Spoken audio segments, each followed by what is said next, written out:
था जुमला मेरे पास तुम हो का 2 टके की औरत हाँ लेकिन यार वो टके की बना दिया। बुरा जुमला हिट हुआ है। Such a bad, but I think so वो it's kind of man's society also. क्योंकि मुझे एक चीज याद है, अगर मैविश ने वो थप्पड़ मारा था हुमायूं को तब भी वो बड़ी कंट्रोवर्सी बनी थी। हाँ तो ही बनी। एंड अभी आई थिंक हम थोड़ा बहुत एक मैन सोसाइटी में रहते हैं एंड इंडस्ट्री भी थोड़ी बहुत इस तरह है, राइट और रॉन्ग? अब थोड़ा बदला है। I been seeing this industry for long time. I think अब थोड़ा बदला है। अब वो उस तरह नहीं है जैसे पहले होता था कि औरतों की मतलब कोई रिस्पेक्ट ही नहीं थी। अब तो ये है कि actually it's a little bit of a reverse, because आप जितने ड्रामे देख रहे हैं पिछले 10 साल से उसमें जो हीरो है वो असल में औरत है, और जो लड़का है बेचारा वो तो बस मेकअप करके खड़ा हुआ है और लड़की को बोलने के लिए कि मैं जा रहा हूँ, मैं आ रहा हूँ, बेचारा। और इसकी माँ उसको वहाँ वो विलन भर रही है। हाँ माँ विलन है, माँ विलन है, हीरो बहू औरत, बहू हीरो है, और हीरोइन जो है बेचारी पुराने जमाने की हीरोइन ये मर्द है, और साइड ये साइड पे वो हीरो है, साइड चिक हीरो है। एनीवेज नारे बताओ जी, कौन सा ड्रामा सबसे बेस्ट लगा? मेरे पास तुम हो। और नहीं, मैं तुम्हारे पास नहीं हूँ बिल्कुल नहीं। बट हुमायूं को उसमें मारना नहीं चाहिए था, मुझे ऐसा लगता है। उसको कोरोना हो गया था। Like I don't understand this, but anyways it is very sad. या कुछ ज़्यादा ही सैड। दानिश मर गया। That's so sad.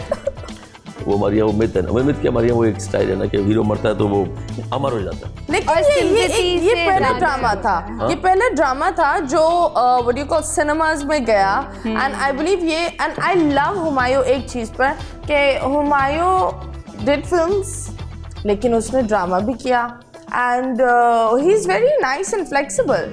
Yeah, be flexible because he controls the film and the drama.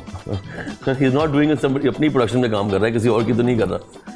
You understand? If he was asked to do a drama in somebody else's production, तो शायद उसको होता है कि स्टोरी में ये नहीं करो, ऐसे कर दो। वो अपने कंट्रोल में हर चीज़ है तो उसमें हीरो आना आसान है। लेकिन क्या ये बात सच है कि इससे पहले फिरोज को कास्ट कर रहे थे? अगर फिरोज के कर रहे थे, it would not look nice. No, it would not be. I think Humayun and Adnan were perfect. हाँ. And so was Aiza. I think I would give the award to Aiza. Aiza बहुत अच्छी थी उसमें। Yes, Adnan was also very nice. Adnan is always nice. Adnan Siddiqui मेरे crush है वैसे।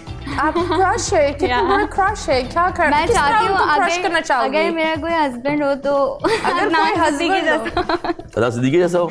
या मतलब वो जो कैरेक्टर था? नहीं वो पर्सनालिटी अच्छा पर्सनालिटी पसंद है असली वाले। बांसुरी भी बजाए या बिजनेसमैन भी हो, सब कुछ हो, और बस वैसी पर्सनालिटी। गरीब बोले क्या? गरीब हो? हाँ नहीं वो रोल वाला नहीं, असली वाला अदनान सिद्दीकी। ओके तो तुम बिल्कुल अदनान सिद्दीकी जो अभी इस उम्र में चल रहे हैं वो। Age doesn't matter, age is just a number. जब स्कूल से निकलोगी तो सीधा हॉस्पिटल जाओगी कि मेरे मियाँ हॉस्पिटल क्योंकि उतनी एज होगी कि अगला स्टेप यही है। एज हो बट कुछ जवान ढूंढो, अच्छा सा कोई ढूंढो, ये सब नहीं सोचो। मेरी बातें हैं इनको देखो ना। आप लड़की का कैरेक्टर चेक करें आप। मैं नेगेटिव रोल्स करने हैं, मुझे 50 से ऊपर का बंदा चाहिए, 50 बहुत गरीब भी ना हो, और क्या बताए बेटा पानी बोतल पिला के बोतल फेंक देती हूँ मैं, ये भी आइटम है।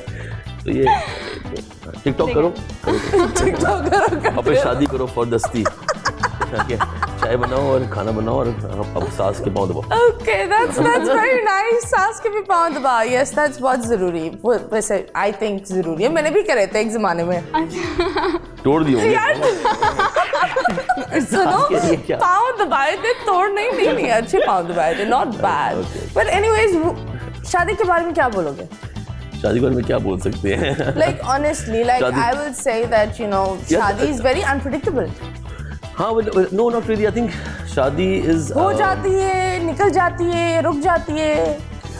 शादी देखिए ना इस तरह की चीज़ है कि जब तक आप अपने घर में रह रहे होते हैं और लड़की अपने घर में रह रही होती है तो बड़ा प्यार हो रहा होता है ज़बरदस्त। लेकिन जैसे ही आप एक घर में छत के अंदर आते हैं तो वहाँ पर असलियत खुलती है कि यार इसको तो फिर रोज तारीफें भी नहीं। हाँ रोज नहीं। आपकी शादी हो चुकी है? नहीं तो आप कैसे बता रही हो? शादी तो ड्रामाज में देखा है ना मैंने। अबे वो उनको मत फॉलो करो। अच्छा that's a very fairy tale world। हाँ क्योंकि आई बिलीव जब कोरोना हुआ था तो बहुत शादियाँ हुई थी। क्या करें और घर बैठी क्या करें? आपने क्यों नहीं की?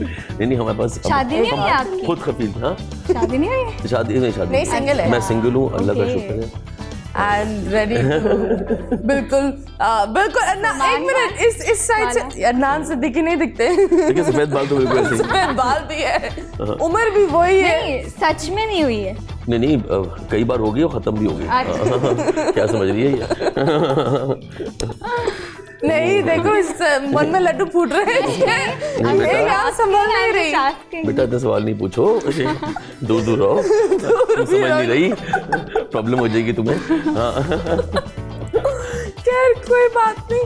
ये फ्लाइटों में क्यों लड़ते हैं लोग? फ्लाइटों में हाँ हम तो अजीब बातें कर रहे थे, हम भी बातें कर रहे थे। एक दफा क्या हुआ कि हम मतीरा 3 इतने थे कि हमने एयर होस्टेस को अनकंफर्टेबल कर दिया। तो मैं मतीरा और इसकी बहन है रोज हम लोग साथ लाहौर से कराची आ रहे थे, तो हमने इतना सीटिंग अरेंजमेंट कर लिया, हमें साहब लगाया तो कोई और तो कोई सीन सही नहीं हो रहा, दोस्त वोस्त है ही नहीं। हमने कहा साथ ही बैठ जाते हैं, तो मैं रोज और ये साथ बैठ के हमने फ्लाइट में इतना उद्यम मचा दिया और वहाँ पर लोग लड़ना भी शुरू हो गए थे। किसी गर्मी की वजह से कोई प्रॉब्लम हो गई थी, एसी चला था, कुछ चक्कर था, वो लड़ रहे, हमारे यहाँ पर लतीफ़े खत्म नहीं हो रहे और वो फ्लाइट वाले कह रहे थे कि क्या चिचोड़। और वो जो आगे बैठे हुए थे वो जो मुड़ के देख रहे थे, आंखें दे रहे थे ना कि वो तो मुड़ के तुम्हें ही देख रहे थे, वो हमारा तो ताल्लुक ही नहीं है। मतीरा को पहचान लिया होगा ना? पहचान लिया इनके साथ घूमना सेल्फी लेने की हिम्मत नहीं हो रही होगी। वैसे हाँ, कभी पता है, लड़के लेकर पहुंचे हो कहीं? लड़की लेके लड़के लेकर हाँ, लड़के लेके पहुंचा। कहाँ पहुंचे? वो मानी का फड्डा हो गया इस्लामाबाद में एयरपोर्ट पे किसी से। What? हाँ in ages ago Okay. When a radio show was a big success. मैं भी बुलाऊंगी। तो हाँ तो लड़के लेकर आओ। अबे अब नहीं है लड़के, उस अब वक्त तो लड़के बहुत नहीं है, थे। मेरे टाइम पे लड़के ही नहीं, ये क्या बात है? लड़कियां ले आऊंगा, फिक्र नहीं करो। लड़कियां तो बहुत सी आई लड़कियां आ जाएंगी। जाएंगी। तो मानी का फोन आया, इस्लामाबाद से एक लड़का मुझसे वहाँ बदतमीजी कर रहा है, वो मेरे साथ फ्लाइट पे, हम लोग एयरपोर्ट पे बैठे हुए, बोर्डिंग पास लेके, और ये बदतमीजी कर रहा। मैं कहा तू फिक्र न कर, उसको कराची लेके आ, फिर देखते हैं। मैं कहा मैं भूल-भाल गया। फिर Mani before boarding the plane और from the plane he calls me, says कि असफर मेरे साथ ही बैठा हुआ है, he is really being rude, तू लड़के इकट्ठे कर। बोल एंटरटेनमेंट के शोज देखने के लिए हमारे चैनल को सब्सक्राइब करें और बेल आइकन पर क्लिक करना ना भूलें।